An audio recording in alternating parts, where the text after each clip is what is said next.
ಕೋಲಾರ ಹಾಲು ಒಕ್ಕೂಟದಲ್ಲಿ ನೇಮಕಾತಿ ಹಗರಣ ಆರೋಪ ಕೇಳಿಬಂದಿದೆ. ಕೋಲಾರ ನಗರ ಪೊಲೀಸ್ ಠಾಣೆಗೆ ನೋಟಿಸ್ ಜಾರಿಯಾಗಿದ್ದು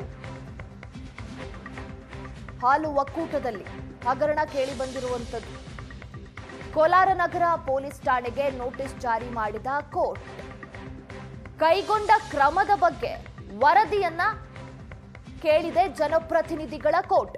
2023ರಲ್ಲಿ ಅಭ್ಯರ್ಥಿಗಳು ನಿರ್ದೇಶಕರ ಮೇಲೆ ಯಾವ ಕ್ರಮವಾಗಿದೆ, ಈವರೆಗೆ ಕೈಗೊಂಡ ಕ್ರಮದ ಬಗ್ಗೆ ವರದಿ ನೀಡುವಂತೆ ನೋಟಿಸ್ ಅನ್ನ ನೀಡಿದೆ.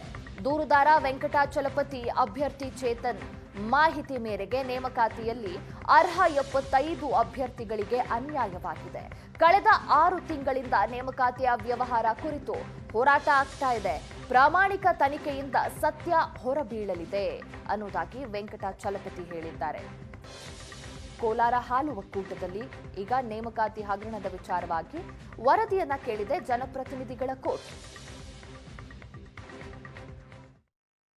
2023ರಲ್ಲಿ ಕೋಮೂಲ್ನಲ್ಲಿ ನೇಮಕಾತಿ ಹಗರಣ ನಡೆಯುತ್ತೆ ಅನ್ನುವಂತಹ ಆರೋಪ ಕೇಳಿಬರ್ತಾನೆ ಇದೆ. ಇದರ ನಡುವೆ ಈಗ ಹೊಸದಾಗಿ ಜನಪ್ರತಿನಿಧಿಗಳ ನ್ಯಾಯಾಲಯದಿಂದ ನಗರ ಪೊಲೀಸ್ ಠಾಣೆಗೆ, ಕೋಲಾರ ನಗರ ಪೊಲೀಸ್ ಠಾಣೆಗೆ ಈಗ ನೋಟಿಸ್ ಕೊಟ್ಟಿರ್ತಕ್ಕಂಥದ್ದು ಬಹಳಷ್ಟು ಚರ್ಚೆಗೆ ಗ್ರಾಸ ಆಗಿರ್ತಕ್ಕಂಥದ್ದು. ಇದ್ರ ಬಗ್ಗೆ ಮಾತಾಡೋದಕ್ಕೆ ನಮ್ಮ ಜೊತೆ ಇವಾಗ ವಕೀಲರಾಗಿರ್ತಕ್ಕಂಥ ವೆಂಕಟಾಚಲಪತಿ ಅವರಿದ್ದಾರೆ. ಮಾತಾಡ್ಸೋಣ ಸರ್. ಈಗ ಜನಪ್ರತಿನಿಧಿಗಳ ನ್ಯಾಯಾಲಯದಿಂದ ಈಗ ನಗರ ಪೊಲೀಸ್ ಠಾಣೆಗೆ ನೋಟಿಸ್ ಕೊಟ್ಟಿದ್ದಾರೆ. ಏನು ಸರ್ ವಿಚಾರ ಇದು? ಸರ್, ನಾವು ನೇಮಕಾತಿ ಹಗರಣ ಆಗಿದೆ ಅಂತ ಹೇಳಿ ಜನ ಎಲ್ಲ ಮಾತಾಡ್ತಾ ಇದ್ರು. ಇದನ್ನು ಗಮನಿಸಿ ನಾವು ಮಾನ್ಯ ಲೋಕಾಯುಕ್ತ ಅವರಿಂದ ದಾಖಲೆಗಳನ್ನು ಪಡ್ಕೊಂಡ್ವಿ. ಇಲ್ಲೇನಾಗಿದೆ ಪರೀಕ್ಷೆ ಮಾಡೋಣ ಅಂತ ಹೇಳಿ.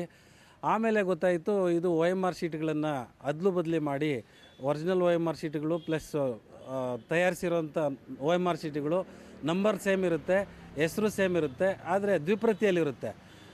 ಅದರಲ್ಲಿ ಸಹಿ ಮಾಡಿರೋಂಥವರೇ ಬೇರೆ, ಒರಿಜಿನಲ್ ಸಹಿ ಮಾಡಿರೋಂಥವರೇ ಬೇರೆ ಬೇರೆ ಅಂತ ನಮಗನ್ಸುತ್ತೆ. ಸೊ ಅದ್ರ ಜೊತೆಗೆ ಲೋಕಾಯುಕ್ತ ಸಂಸ್ಥೆಯವರು ಇನ್ನೂ ಒಂದಷ್ಟು ದಾಖಲಾತಿಗಳನ್ನು ನಮಗೆ ED ಅವ್ರ ಕಡೆಯಿಂದ ಬಂದಿರೋಂಥ ದಾಖಲಾತಿಗಳನ್ನು ನಮಗೆ ಕೊಡ್ತಾರೆ.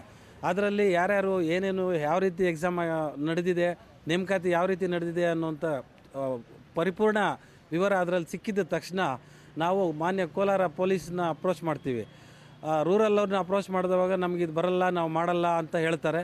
ಆಮೇಲೆ ಟೌನ್ಗೂ ಹೋಗ್ತೀವಿ, ಅವರು ಸಹ ನಮ್ಮನ್ನು ನೆಗ್ಲೆಕ್ಟ್ ಮಾಡ್ತಾರೆ. ತಕ್ಷಣ ಅವತ್ತೇ ನಾವು ಏನು ಮಾಡ್ತೀವಿ, ಮಾನ್ಯ SP ಮೇಡಮ್ ಅವ್ರನ್ನ ಹೋಗಿ ಭೇಟಿ ಮಾಡ್ತೀವಿ. ಅವರು ಟೌನ್ ಪೊಲೀಸ್ಗೆ ರೆಕಮೆಂಡ್ ಮಾಡಿ ನೀವು ರಿಪೋರ್ಟ್ ಮಾಡಿ ಇನ್ವೆಸ್ಟಿಗೇಟ್ ಮಾಡಿ ನನಗೆ ರಿಪೋರ್ಟ್ ಕೊಡಿ ಅಂತ ನಮ್ಮ ಅರ್ಜಿ ಮೇಲೆ ಬರೆದು ಕಳಿಸ್ತಾರೆ. ಅದು 12/5/2026. ನಾವು 11/5/2026 ಭೇಟಿ ಮಾಡ್ತೀವಿ. ತೊಗೊಳ್ಳಿ ಕಂಪ್ಲೇಂಟು ಅಂತ ಅವ್ರು ತೊಗೊಳ್ಳಲ್ಲ. ಆಮೇಲೆ ನಾವು 12ನೇ ತಾರೀಕು ಹೋಗಿ SP ಅವ್ರ ಮುಖಾಂತರ ಕಂಪ್ಲೇಂಟ್ನ ಕೊಡಿಸ್ತೀವಿ. ಅದಕ್ಕೆ 14/5/2026 ನಮಗೊಂದು ಎಂಡಾರ್ಸ್ಮೆಂಟ್ ಕೊಡ್ತಾರೆ. ಇದು ದಾಖಲೆಗಳು ಪೂರ್ಣವಾಗಿಲ್ಲ, ಅರ್ಧಂಬರ್ಧ ಇದೆ.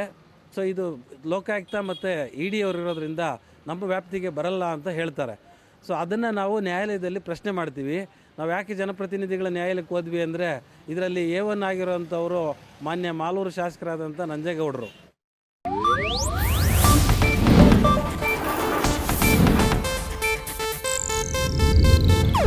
ಇದು ಏಷ್ಯಾನೆಟ್ ನ್ಯೂಸ್ ನೆಟ್ವರ್ಕ್ ಪ್ರಸ್ತುತಿ.